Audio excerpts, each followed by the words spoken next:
Get the point? Isn't there an implication there that this idea of automatic punishment is not there? How come you survive after you apostated to believe again and apostate again? There is no single ayah in the Quran of punishing the apostate except in the hereafter.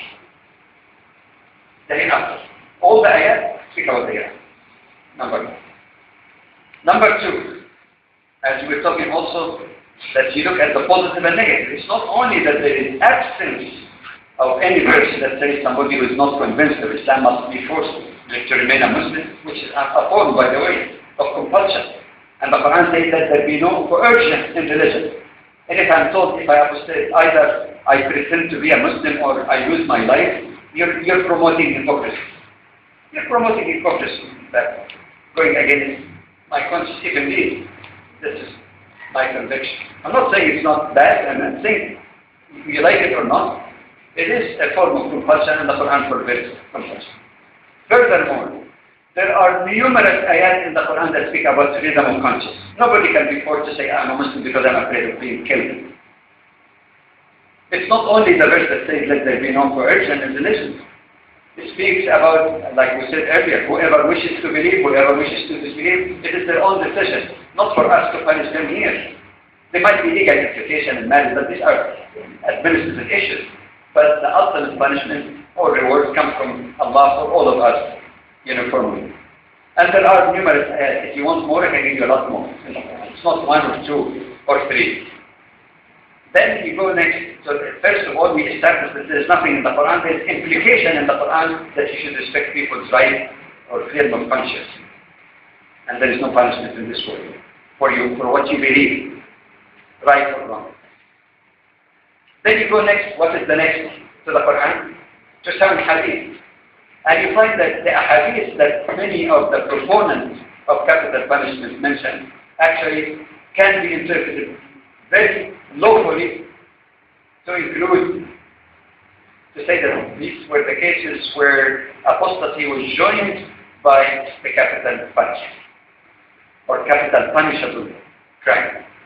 Example, the famous hadith that many proponents present that some people came and accepted Islam, and then it says they apostated and killed the shepherd and stole their herd. And it says the Prophet ordered they would be punished. They had the capital punishment. The question is this: was the capital punishment ordered because they are murderers or because they apostated?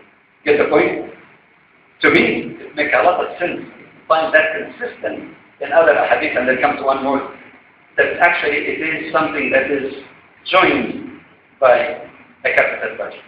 There is one version of a hadith that is quoted frequently by proponents of that, narrated by Aisha radiallahu anha, the wife of the Prophet sallallahu alaihi wasallam, which speaks about the protection of the life of a person except in three cases, and the three cases are parallel to the verse in the Quran in Surah 5 about those who spread corruption on earth through acts of murder and so on and so forth, which means again the parallel to the capital or punishable type of crimes, not because of apostasy or apostasy in itself, but the greatest evidence, which is irrefutable, appears in Sahih Muslim, one of the second most important and authentic book of hadith. And there are at least three versions, actually there are four versions of a hadith, very sound hadith, that basically says this. It says, when the Prophet was in Medina, which means he had the power to implement the law, he was not persecuted, they have a state, he was the head of the state, not the city. In Medina, it says somebody came and accepted Islam. Then he got sick and somehow his mind got, confused. So he came to the Prophet, peace be upon him, and he said, أريد أن أتحلل من عهدي. He said, I want to get out of my covenant. Covenant here is not accepting the Prophet as head of state. Covenant was false. To accept the Prophet as a prophet, to accept Islam, and accept the Prophet as head of state. It's not one or the other, both. Which means I'm no longer interested in remaining Muslim. The Prophet did not agree, but didn't order any action against that person. That's very significant. Because if there is a law that automatically says that somebody who apostates should be punished, who would be most careful about implementing the law of Allah and the Prophet? And the man left. Then he came the second day and repeated the same request. The Prophet did not agree, but did not order any action against him. In one version of the hadith, it says the man came for the third day, repeated the request.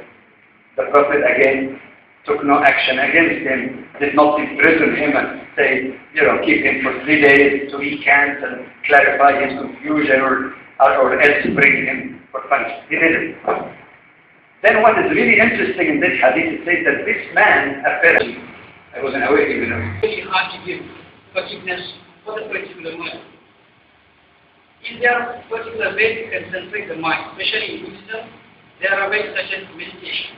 But for Muslim, what are the ways? Okay. When we use the term meditation, we should not think also of one specific way of meditation. Meditation essentially is to reflect, of course, for a Muslim, first on the creation, reflect on your relationship with Allah, reflect on the good within yourself also.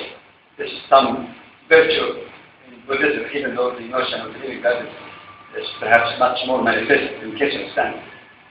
So there are a variety of ways of meditation or reflection in Muslim. Actually, the 5 daily prayers of a Muslim, which is unfortunately taken by some Muslims as mechanical, just go up and down and run and do all kinds of stuff that I forgot. No, the prayer itself is meditation, and the Prophet ﷺ said that you only get reward for your prayers ma'wa'id, what you really internalize or felt. So it's not just reciting things. So prayer, by its nature, is one of the highest forms of meditation, because you feel you're standing before Allah. He hears you. He's the Lord of the Holy Will, but He cares to hear you. He knows what's in your heart and your mind. So it's, in a way, or results in the same kind of fulfillment that some people say we derive from meditation and reflection and thinking. And the Quran speaks a lot about reflection. For example, in the end of chapter 3, I think it's Al-Imran, indeed in the creation of heavens and earth and the variations of day and night are signs for those who reflect, for those with a murderer still, in a different sense, is a brother in humanity. And as such, a person with that motivation is more likely to say, all right, I can help spare your life and the interest of your family.